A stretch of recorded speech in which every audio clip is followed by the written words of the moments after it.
Welcome into Unbreakable and Mental Wealth Podcast with Jay Glazer. I'm Jay Glazer, and today's guest is a great friend of mine. She is up for an Emmy now, a rising star in this business, but she has a story that nobody knows. That when I first heard it, I was at the NFL owners meeting, I started crying. So I wanted to bring her on. Before I get to her, if you're like many people, you may be surprised to learn that 1 in 5 adults in this country experienced mental illness last year. Yet far too many fail to receive the support they need. Carolyn Behavioral Health is doing something about it.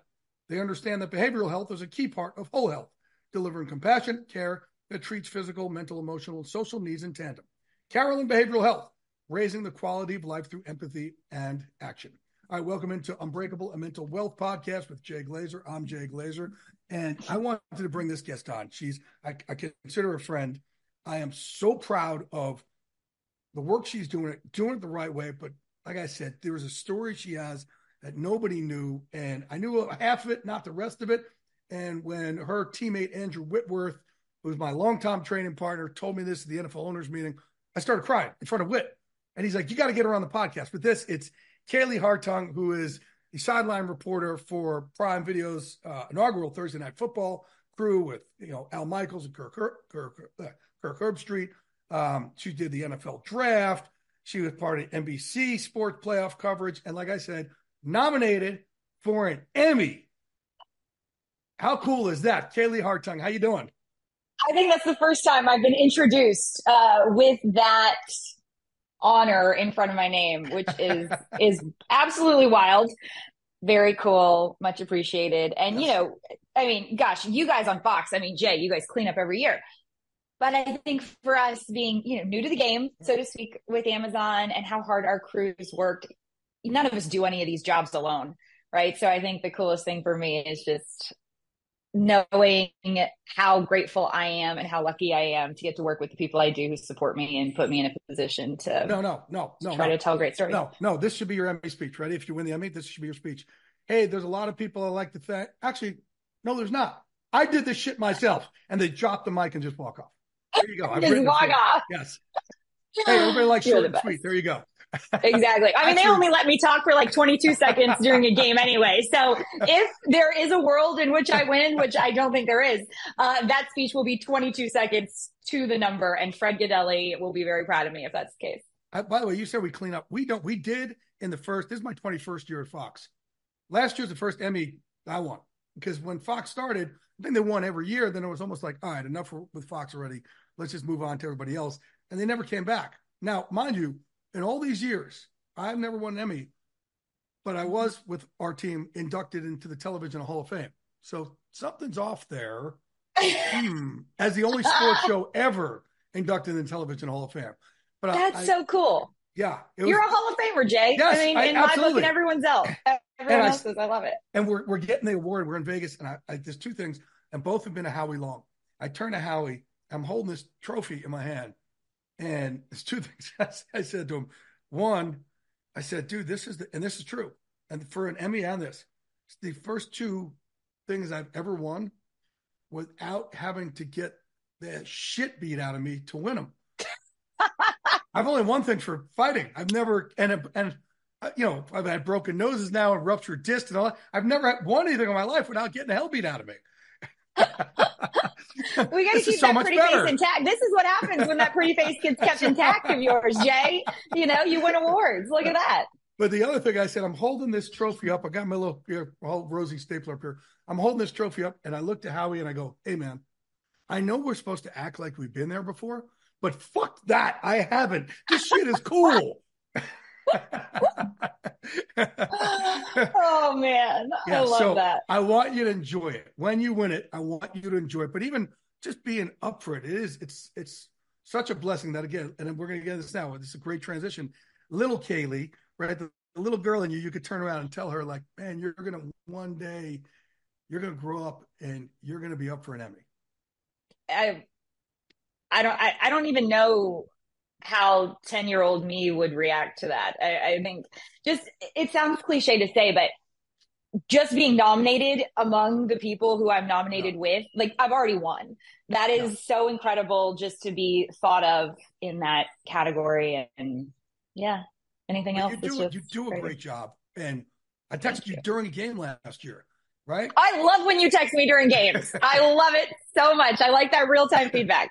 Yeah, but you gave us information. There was an injured player. You gave us information. You didn't speculate. Was it Joe Burrow? No, Was it no, no. that? It was Titans. He injured his neck, the receiver. Oh gosh, that was so Trey, scary. oh man, I'm having a brain fart. Traylon Burks. Yes, Traylon Burks. Right. But so we were all sitting there really scared of, man, listen, even though I've been in the NFL since 1993, but every time you see an injury like that, for me, it's so weird. Being around fighting, I love it. Like, no problem. Guy breaks, he's like, hey, man, it's part of it. You have something, hey, we cut our eyes up. Hey, it's part of it. You bleed a lot. You get knocked out. Man, it's part of it.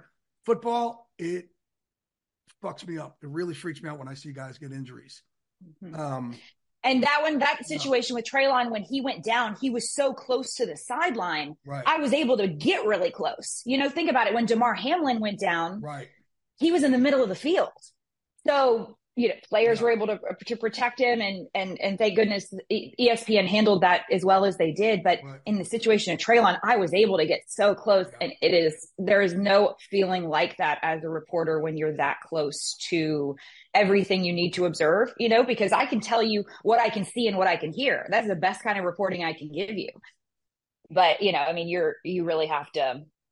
you really have to lock in and take your own emotion out of it in moments like that and try to help everybody understand what's going on. Yeah. Right. I think because of the Damar Hamlin thing, that's why it had a similar, almost like a feel of that. Yeah. And where we had no idea what was going on with Damar Hamlin, you gave us so much insight into alleviate our fears. Now, we're still serious. There's a serious neck injury.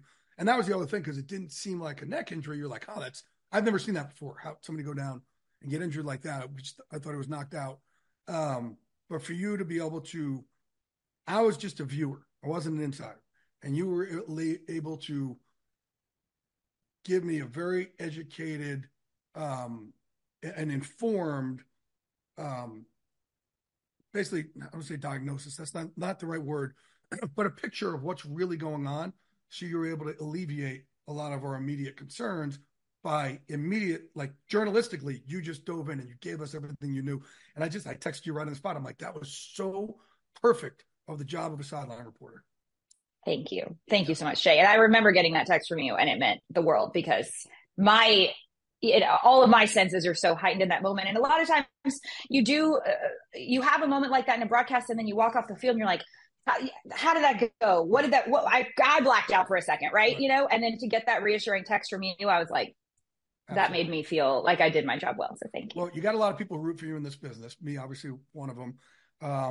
But when people hear this story also of your background, you're going to have a lot more people that root for you. So I'm going to kind of give you the floor. I want you to, it goes back to your dad. And, again, you told me half of the story, but not the other half. So I want you to just kind of start off with what happened with you and your dad. Yeah. So I get asked all of the time in this industry, with my sports reporting, especially, were you an athlete? Is that why you wanted to do this? Or in news, I don't think it's out of the ordinary for somebody to want to host the Today Show. If this is the sort of career path that you're interested in. But, for me, my why professionally, and so much of my why in life as a person, was born from the worst day of my life. So when I was 10 years old, I went to go watch my dad perform in an air show. He was an incredibly talented aerobatic pilot. He would fly in air shows all over the world. And this just happened to be an air show that was an hour from where I grew up in Baton Rouge, Louisiana. He was flying in Lafayette. And so we went. What kind of, is like Blue Angels, or like the little small planes, or? So he would fly World War II trainer aircrafts. So like what fighter pilots would train with World War II. So really heavy machinery. And he would do tricks that you weren't supposed to do with that type of plane. Right. So, and I forget the physics of it, but if you're supposed to do a barrel roll clockwise, he would do it counterclockwise. The average fan might not notice, but every pilot who was watching him would be like, damn, that guy, that's sick. Yeah. So the World War II planes were sort of his specialty, but he also had a Polish Iskra jet. He had a Mustang. He flew a restored a B-25, one of the big bombers. Wow. And yeah, so just an incredible history for him. Did you ever go on these with him? I did, all of them. Every them. single one of them. Oh, I was the kid. I'm gonna have to send you some pictures, Jay. I was the kid getting in the plane with my dad and saying, "Go faster." You know, he'd be like, "Are you okay? Is there anything?" I'd be like, "Go faster, Daddy." You know, I mean, I loved it. Adrenaline, the adrenaline rush. I came to understand, and it's the sort of thing that just feels like it's in my blood. So this is his job when you were growing up. Yeah. This is his job. He was a performer, and it's so funny because I didn't think of him like that. I didn't think of him as an athlete or as a performer, but I now realize he was both, for sure. But he also owned a flight school in Baton Rouge, which is really cool because his legacy lives on through so many pilots in that area. And my little brother's a pilot in Baton Rouge now too. So he gets to hear stories about my dad all the time. And I always tell him he has to share them with me. And he owned and ran one of the FBOs in Baton Rouge. So the businesses were multifaceted. But yeah, so we went to this air show of his and couldn't have been more excited. And final maneuver of the show, he crashed right in front of me and 13,000 other people. And there's a lot to unpack about the emotions of watching a plane crash happen when it's the man you love the most and he's the only one in the plane. But in that moment, thinking back on it at 10 years old, I didn't think he was dead because to me, he was invincible. When I saw I saw the plane hit the ground and I remember all the feelings I remember that day. I remember my first reaction was, we got to go to the hospital. How fast are they going to be able to get him to a hospital? Where is he going to have to learn how to walk again? You know, I didn't think it was possible that he could be dead. But, you know, thinking back to the look on my mother's face, she knew instantly. And fast forward a couple of hours, we go back home to Baton Rouge. We were able to just, drive back home, and the house was full of people that night in the way that it is at a time of mourning like that, people wanting to be there for us. And the TV was on just for noise. I don't know that anybody was paying any attention to it, but the room stopped when what I now know to be a 30-second anchor voiceover comes on, just a headline of the day that said something to the effect of, today in Lafayette, Louisiana, in front of 13,000 people, a plane crashed. Like, this report was not about the man who died. My father's death was treated as an event.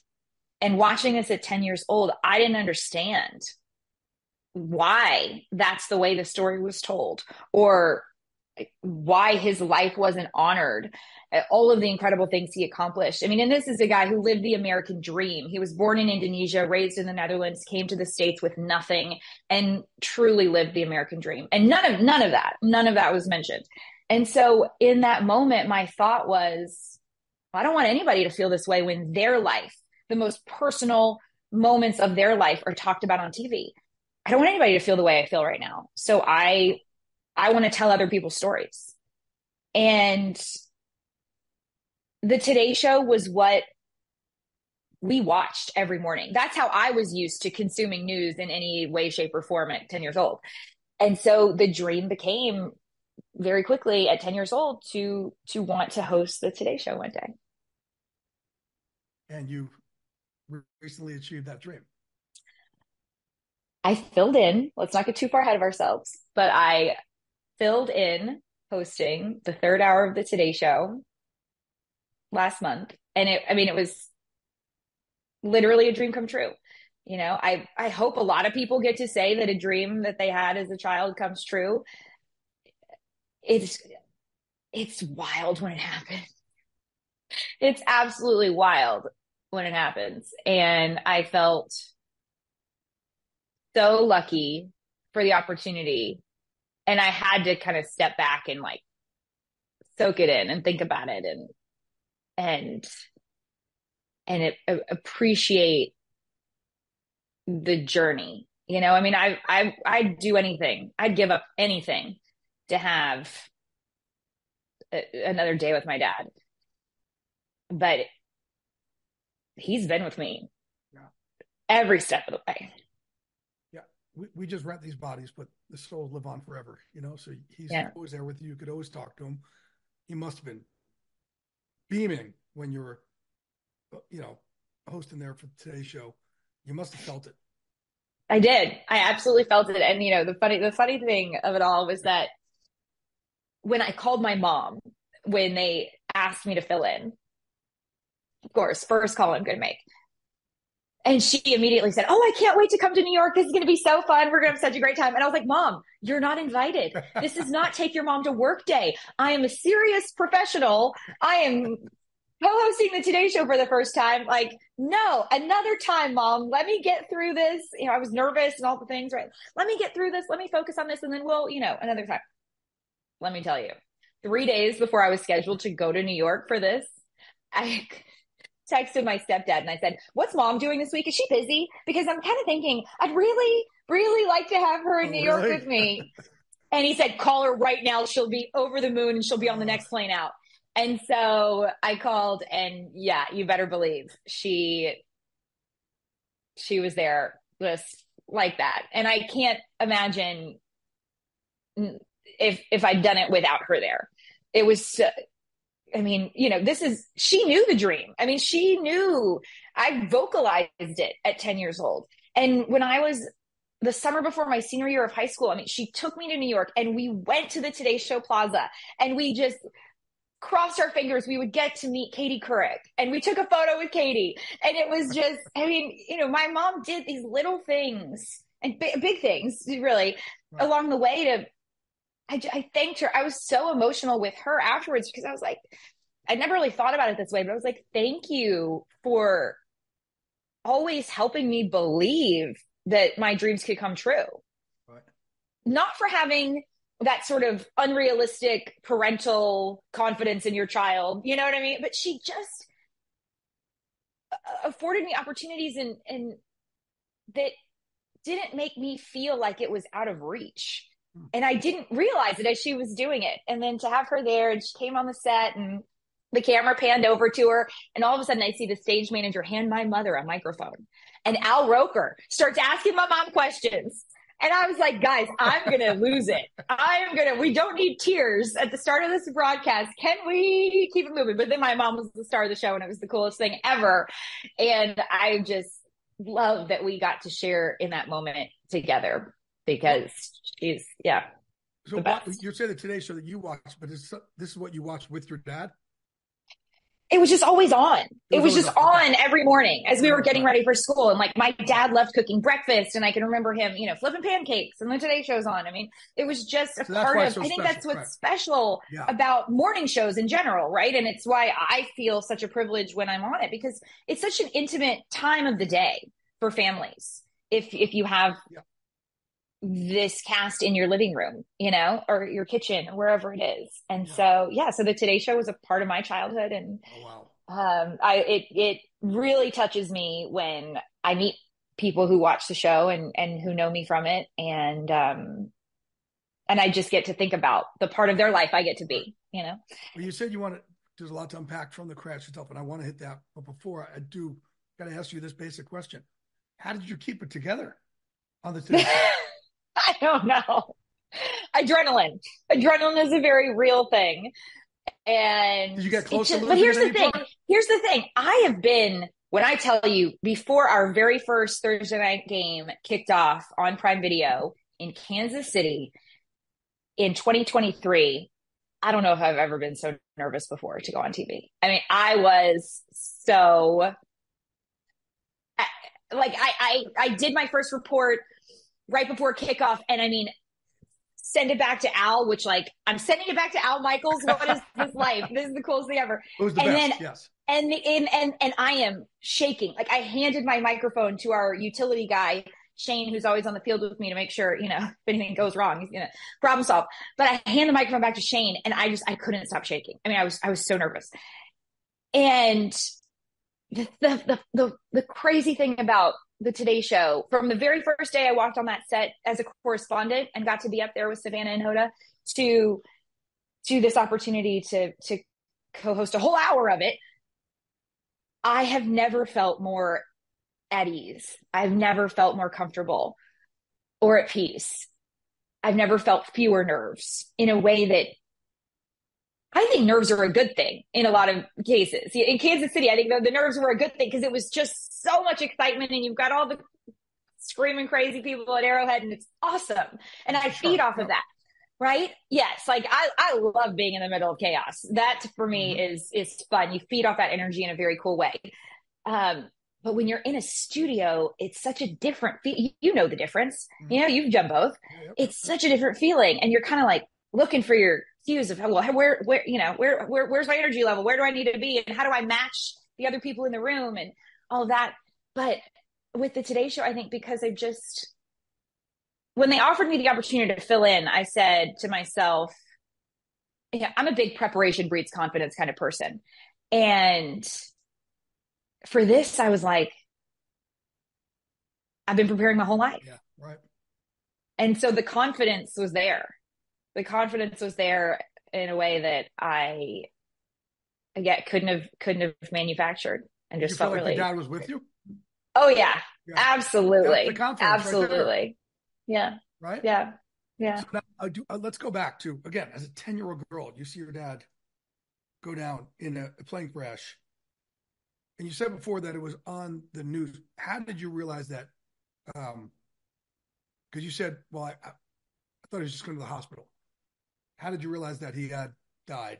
Is your mom? It's just everything. So we got, it's a really good question. It's a really good question. So at air shows like that, just like lots of sporting events, you know, there was a tent that was all the pilots' families, right? So all of a sudden this big white van pulls up. It was like out of a movie. I mean, the plane crashes. I mean, my mom grabs me to hug me. A white van pulls up and we get thrown in.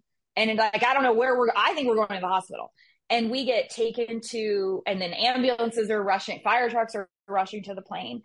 And then we get taken to another hangar at the airport. And I'm like, what are we doing here? We're wasting time. Like, why I didn't, it felt there was urgency. And then all of a sudden there wasn't. We were just sitting there. And I'm like, what are we doing in here? We got to go. And then one of my dad's best friends in the industry walked in and he took my mom into a different room. And I heard her scream. And that's how I knew.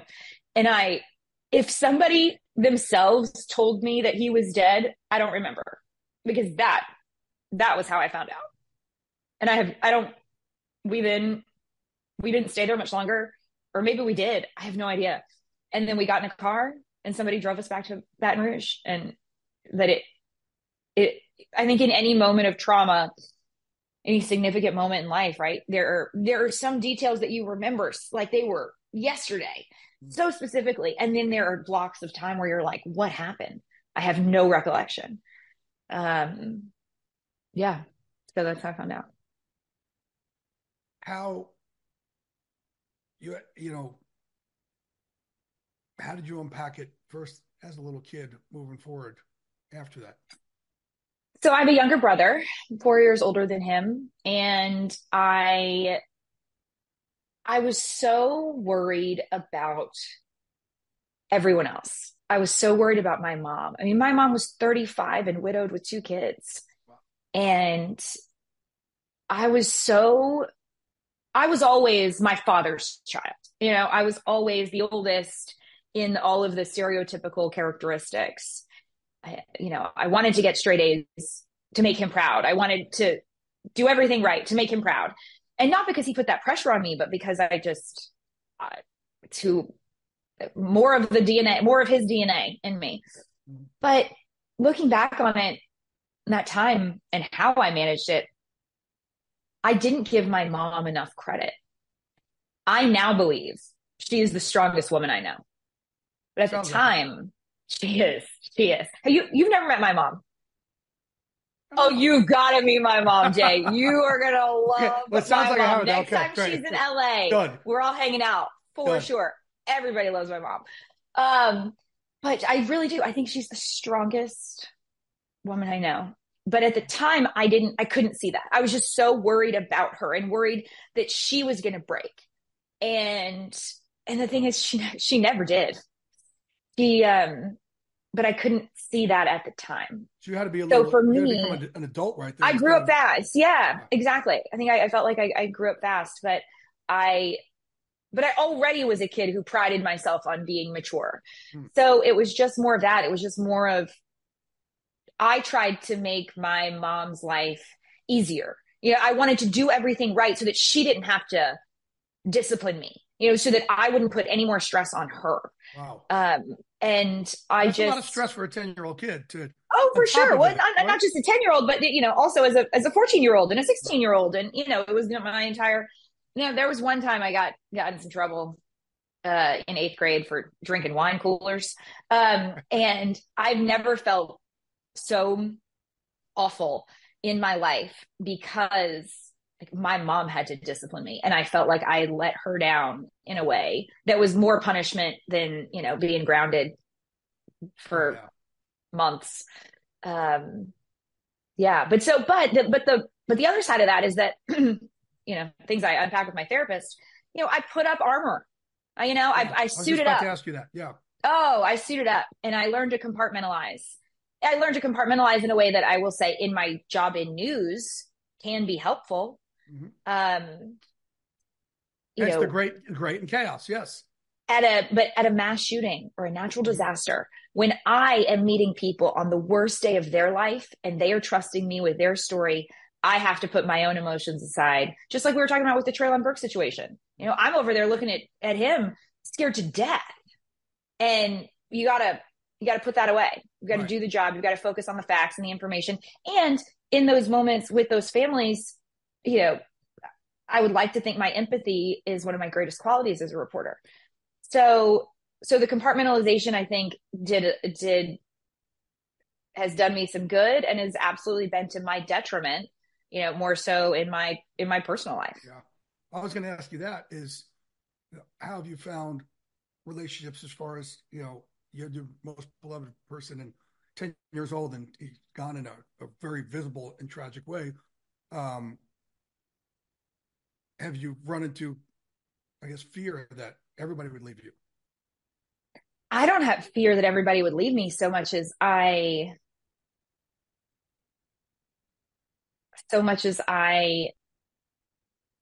oh gosh, this is hard to say out loud.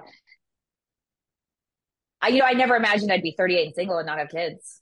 I never imagined that. But I think I'm looking for someone who is a lot like my dad.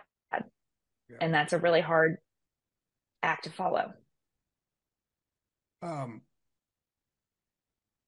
How have you, well, you're saying you're working with therapists. How are you, and I don't want to get all therapy on you here, but have you been able to see like, hey, I got some movement here. Because look, and by the way, I'm asking questions and something. I'm not really equipped to ask these questions because I haven't been through this. People have been through it who should ask questions, but I'm generally, obviously, you know how much I care about you. So, but also you as a friend, you as a human, you as a person, you and your future, me for somebody who got love later in life. Now, part of me puts that hat on. Ooh, how could I kind of coach Kaylee so she could find love also? So, I need all the tips. But yeah, the wild thing is that I didn't see a therapist until last year. What? Really? What was the change? What? Because you thought you didn't need one because you're handling it on your own, or did you? Oh yeah, because I just thought I was. Yeah, I thought I mean, I knew it would be helpful. I wasn't in denial about that, but I kind of thought for a long time that I was, holding it together just fine. And then what my therapist explained to me is that, I spent all those years trying to strengthen that armor that I put on, and then at some point that armor starts to crumble.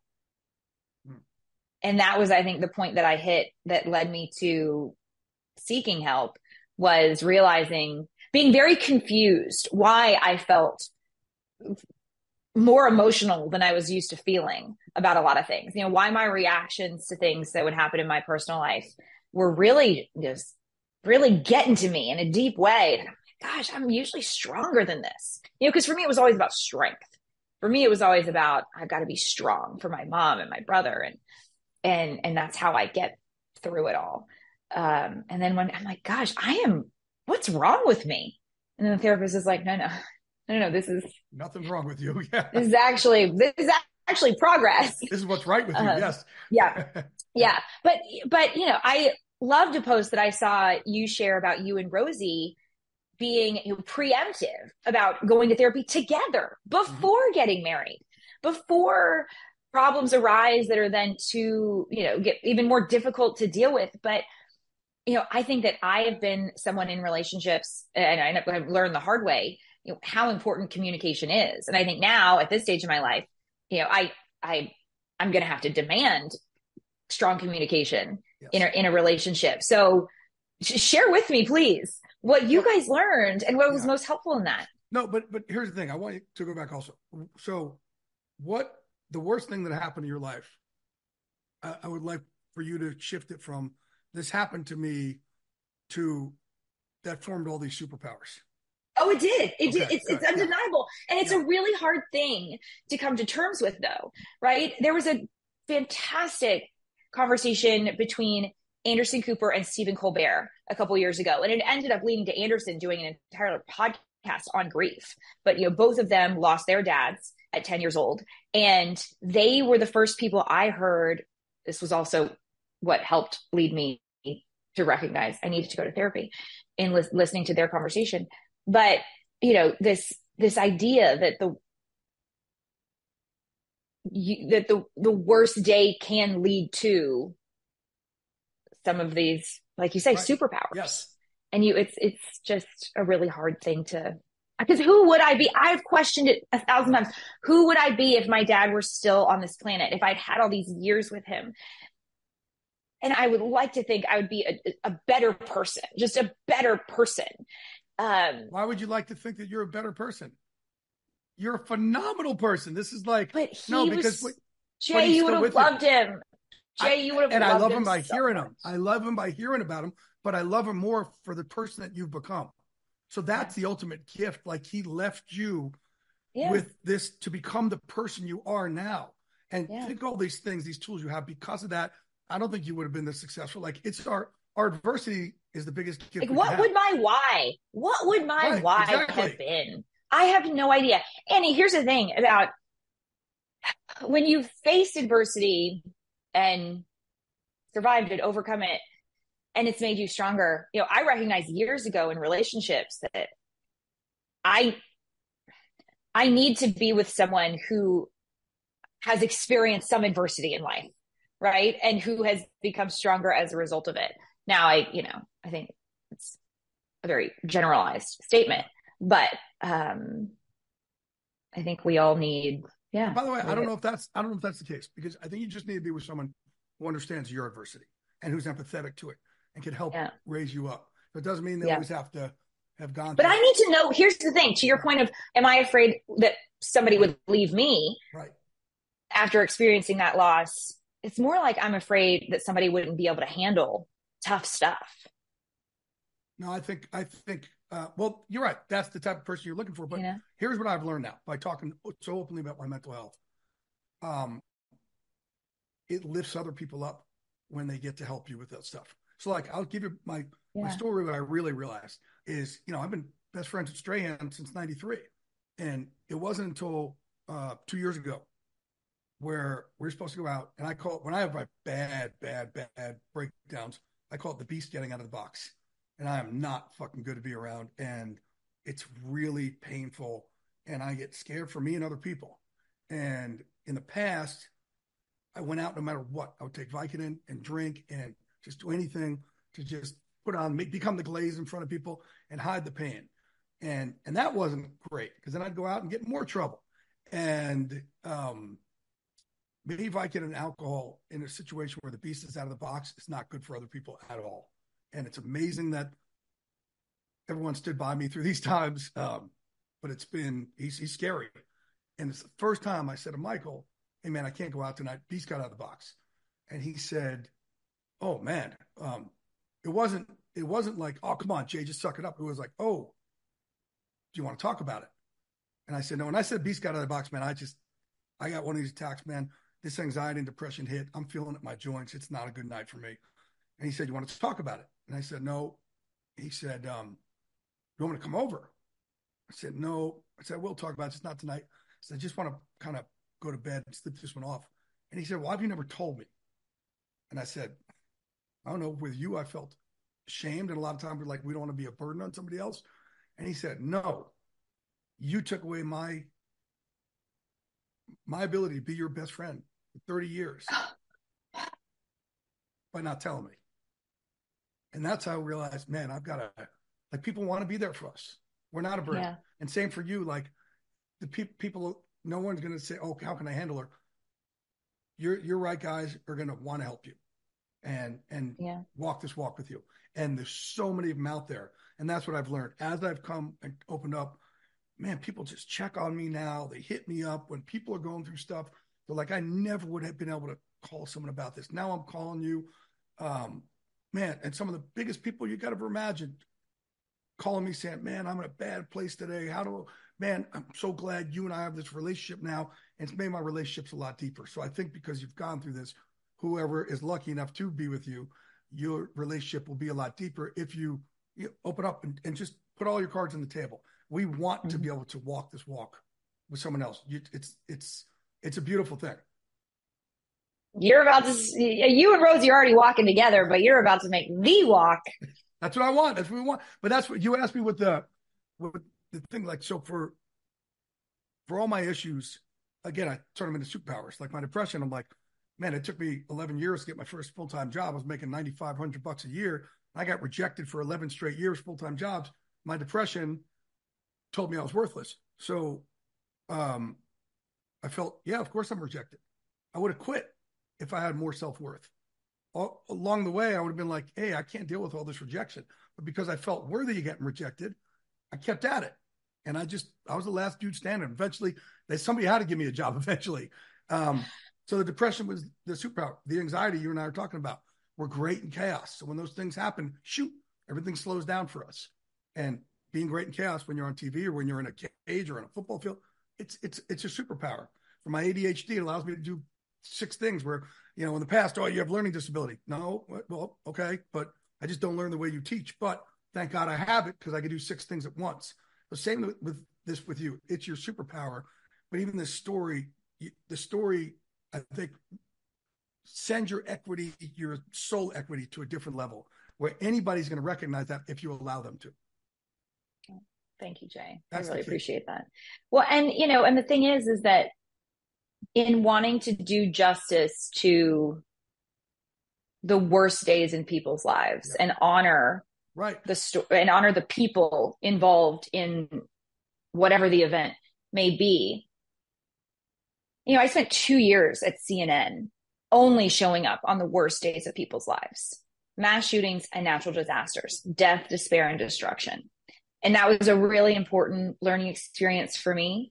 But when I tell you, it gave me more appreciation for the privilege I have in sports to so often show up on the best days of people's lives and try to do justice to the hard work and the sacrifice and the dedication that it takes for these athletes to be great.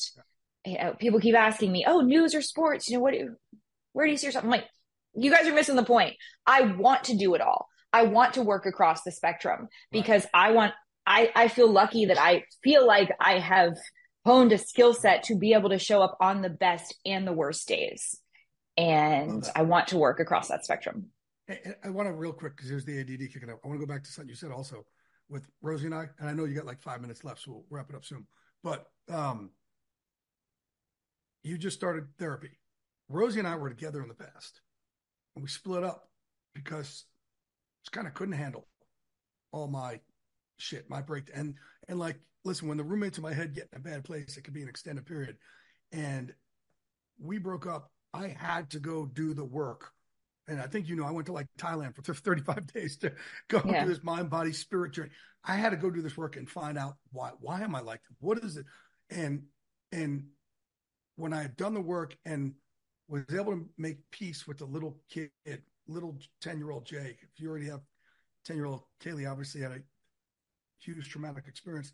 I had to go comfort little Jay, get him to calm down so I could be calmer in life, so I could receive all the love Rosie was trying to give me.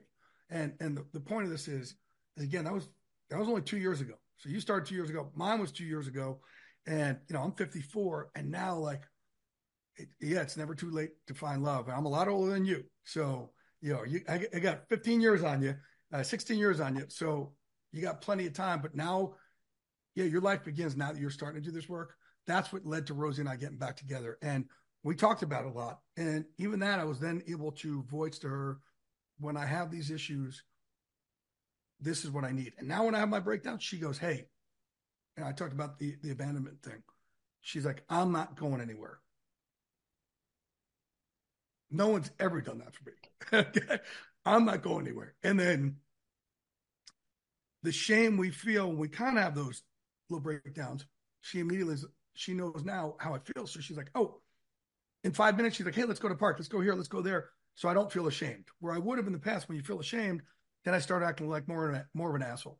So we're able to do that. And that's real. Like, your growth starts now. And now, like, all these great things are happening. Your dad is leading the way for you. So I think that's as you're doing this work with your therapist, realize, okay, this is all happening the way it's supposed to happen. I appreciate you saying that a whole lot. It's nice to get that affirmation, right? Like, to get, because how some days you go into a therapy session and you're like, oh, there are all these things I want to talk about. And then there are some days where you're like, the appointment's popping up and you're like, you're stuck. I don't really know. Where to now,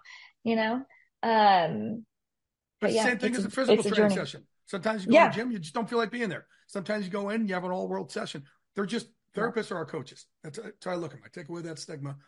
They're really just our coaches, nothing else. And by the way, somebody sent a message on the post you're talking about. And they're like, man, you're old as fuck. You're getting married at 54. You ain't going to be alive much longer. What? And here's the way I view it. If I had to wait 54 years and it's an eternity thing, golden. Right? I get it for another 30, 40 years, whatever, but I have the rest of my eternity with her. Yeah. I'm happy. So a lot of us put a time limit on it because of that. I don't. I think it's for the rest of eternity. And, whenever it happens with you, just remember that. It's an eternity thing. I love that. I love that so much. Have you guys written vows? Are you going to, is that going to be the sort of thing where you're going to? She is, and by the way, this podcast is the last one before we go get married. And so next week's podcast will be a repeat of me and Rosie doing our original podcast, which I was so nervous to do, but we really get, she has a wild story, as you know. But all these life lessons we've learned, how to find love later in life. This is her first marriage. And Rosie's 55. She looks like she's a vampire. She looks 22, but yeah, she does. Right, no one would put that number on her. But but we just started. I'm trying to think if I just wing it, but I know what I want to say because I don't use teleprompter. I suck with that. Yeah, and I'm great without it. And but she's started to write it out, and we're excited. And it's just the two of us in Amalfi Coast. No one else, because I'm not having my shipbird friends come. And I couldn't cut it off. So, but listen, Kaylee, I couldn't think of a better guest to have as our my final guest before I go get married, because I'm just honored that you opened up and told me that story. Like, you told it to me, half of it, one day with me, you and Big Wit in Beverly Hills. But the whole thing is just, I'm honored that I'm one you chose to really open up and tell this story to. I'm really honored. So thank you. Well, thank you. Thank you. Thank you. Dreams do come true for all of us. And I'm proud of you. Hey, all the people, I don't even know how to vote for the Emmy or whatever it is, but give Kayla the damn Emmy. Love you, Jay. Oh, I really, really appreciate you coming on with me. Kaylee Hartung. You're the best. Thank you for joining the Unbreakable Mental Wealth Podcast. I will see you on the other side of my marriage. Can't wait. Love you.